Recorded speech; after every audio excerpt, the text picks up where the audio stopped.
Hey guys, today I'm filming my monthly makeup ranking for August. I had 8 new products to me that I tested this month. There is nothing that was a fail. I have some favorites and then products I think are good, but not blowing my socks off. Coming in at number 8, I have the Lawless Make Me Blush in Watermelon, which was a limited edition shade. It's my first time trying this formula. I'm not sure if the other shades in this line are similar or not, but you can tell this is a bright watermelon pink, but there is some shimmer in here.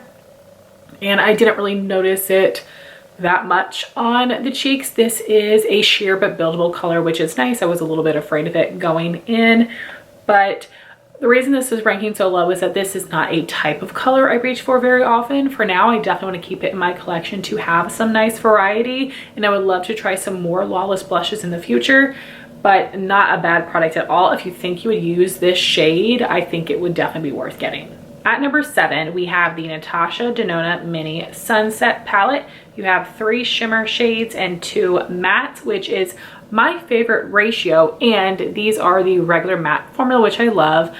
These are definitely colors that are right in my wheelhouse, but the shades are not unique. I would say that the quality is just as good as other Natasha Denona palettes, even though this is one of the oldest minis that she's done.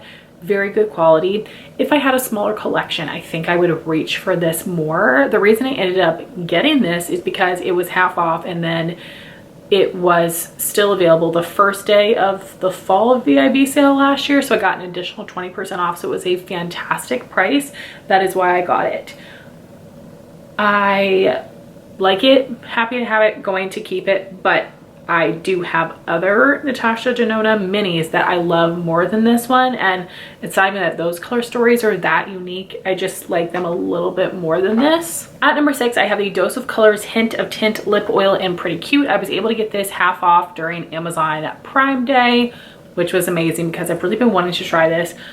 This does not feel like a lip oil. It almost feels like a thinner lip lacquer type of consistency. It is a little bit thicker on the lips, not heavy. This does give a decent amount of color, has some really pretty shine, but if they were to call this just a lip gloss, I would think, yep, that's a lip gloss. And like I said, it really is more of a lighter weight lip lacquer formula. I do like the color. It is very pretty. I am happy that I got to try this, especially for that great price, but this is not a must-have in my collection. I don't feel I need to try any of the other shades. I have other gloss formulas I will reach for over this one, but I will try to get use out of it. And the packaging is deceiving. There's a lot of plastic around here, so who knows? Maybe that'd be something that would be easy to pan. I'll have to like look at the weights here compared to some other things, but good, not amazing, didn't need it. So 5 and 4, I want to say I like interchangeably because they give me that same sort of look, a popsicle effect, but they're 2 different formulas. So I'm just gonna pick one, basically say this is number 5, and that would be the Fenty Gloss Bomb Heat. This is Hot Cherry. I'm wearing this one right now, and it does have that nice larger doe foot applicator.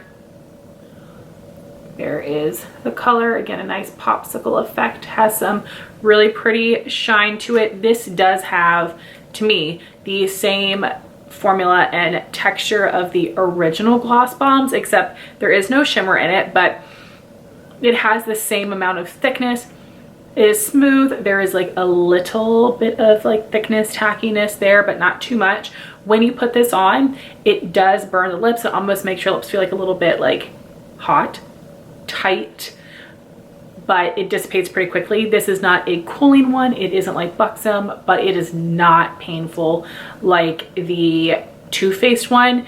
So if you like a little bit of plump, I think you would like this one. I don't think you need to be afraid of it. I wasn't like ouch ouch, and it dissipated pretty quickly, and now you just have a really pretty gloss. So I do think that this is a nice product, and I love it with this makeup look today. Wearing a color like that with something more bronzy I think is so beautiful. Then for number 4, we have the Tower 28 Lip Jelly in XOXO. I was lucky enough to get this in PR. And here's what that looks like. You can see it is more pink compared to the Fenty Hot Cherry. And this is gorgeous. I did wear it with a similar sort of bronzy eye, and this is so beautiful. It did stain a little bit, which I liked because this is a formula that is really smooth, so it doesn't hang around for a long time, which I'm totally fine with. But I like this more than I thought. Super pretty. I don't know that I would necessarily run out and repurchase either of those, because I do also have Lawless Cherry Vanilla that gives a similar popsicle effect. So we'll see by the time I use up all of them which one I would like to repurchase, but I do like having a color like this in my collection for that nice summer pop. At number 3, I have the It's Belle Cosmetics Cool Summer Palette, and I will leave my makeup of the days down below. I think I only created 3 looks with this, which is not good, but that's because I did film in between sessions for this past month for the most part. So that means like today I need makeup that's a little bit more neutral for work. I am in a professional setting. So the colors in here are absolutely stunning, but I also really love this formula. I have other palettes from It's Belle, but I have not used them yet. So it's my first time trying their formula, and wow, this is so good. So I did use all 4 of these. I used these purples and this shade here, and then I used these 2 greens. So still more shades to use. I was very happy with how pigmented and blendable the mattes were. I loved the shimmers. They look so multi-dimensional on the eye, very sparkly and lovely, or like nice like creamy smooth shadows. Really impressed with this. So excited to use the rest of the shades in here. So I highly recommend this, and I feel like this is a perfect colorful palette for summer. Then at number 2, I have the Kaleidos Futurism Electro Turquoise palette, and I only created 2 different looks with this, but I loved them both so much. But honestly, I love these looks too, so these can be a little bit interchangeable. I thought about putting this one higher because there's more shades, but I feel like I may have liked these looks just a little bit more. I love the Kaleidos formula. Even this lighter matte shade here, I use more of a dense blending brush to help pack it on, and it worked so beautifully. I do have other lighter matte shades where I feel like I have to build and build and build and build. They can look a little bit patchy. I have a hard time blending and having them not look a mess. This looked so good, so beautiful. This looks like a regular turquoise. No, it has like a really pretty shift to it. I just loved these looks that I created with this so much. I love this formula. I'm so sad that Kaleidos is getting rid of their Futurism palettes, and they really like just have their quads. I don't really want a quad. I want them to do another 15 pan palette like the Escape Pod, which I don't have because I don't think I would use those shades, and like Angelica's palette.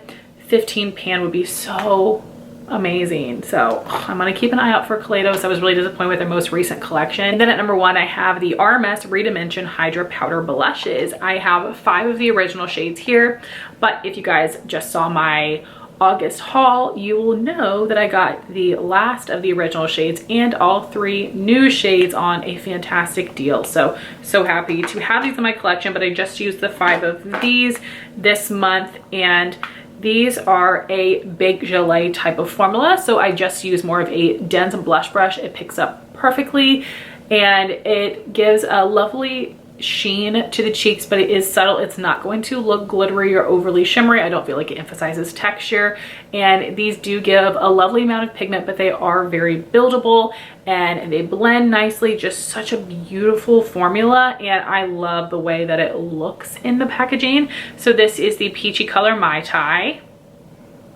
the light pink French Rosé, Sangria, Pomegranate Fizz, and really quickly I wanted to show you what this looks like next to the Lawless Watermelon Blush.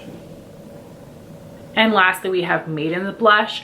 My MAC Mineralized Blush in Warm Soul is so ancient. I'm hoping that this will become my new replacement when I'm wanting that type of color in my cheeks. So I just absolutely love these blushes. They are so fantastic. And if you are wanting these, Skin Store has the new shades as well, and I do have a discount code for 25% off. I will have that information for you guys if you want to pick up some of these shades. They are really, really nice. And like I said, if that referral code deal comes around again at another month, I will definitely let you know, because I got the new shades for a great price. There is one QVC exclusive shade that is just available in a set right now. I want it. I want it for the completion's sake. So I will keep an eye out on the RMS site to see if it comes there individually. I'm so bummed. Like, why are you not on your own brand site? But I understand, it must be some lovely deal with QVC. But anyway, guys, those are my thoughts on all the new things that I tried this month. I feel like a good group here. Nothing is awful, but I also feel a little bit like, I like these things, but they're not like the best things of all time, except like I really love the RMS blushes. But right now I'm feeling like a little bit overwhelmed by my makeup collection. And my friend Jean just texted me the other day. She's like, do you ever want to like get rid of everything and start over? And that's kind of how I'm feeling right now. I'm not gonna do that, so like don't worry, but I don't know. I feel like I want to like shake some things up in my collection. I'm still gonna buy new things, so I don't know. I'm just rambling. A good group of products here. I would love to hear your thoughts if you try these out, and I would love to know what new products you tested in August and what your thoughts were on them. Thank you all so much for watching this video. Please like, comment, and subscribe, and I'll talk to you soon. Bye, guys.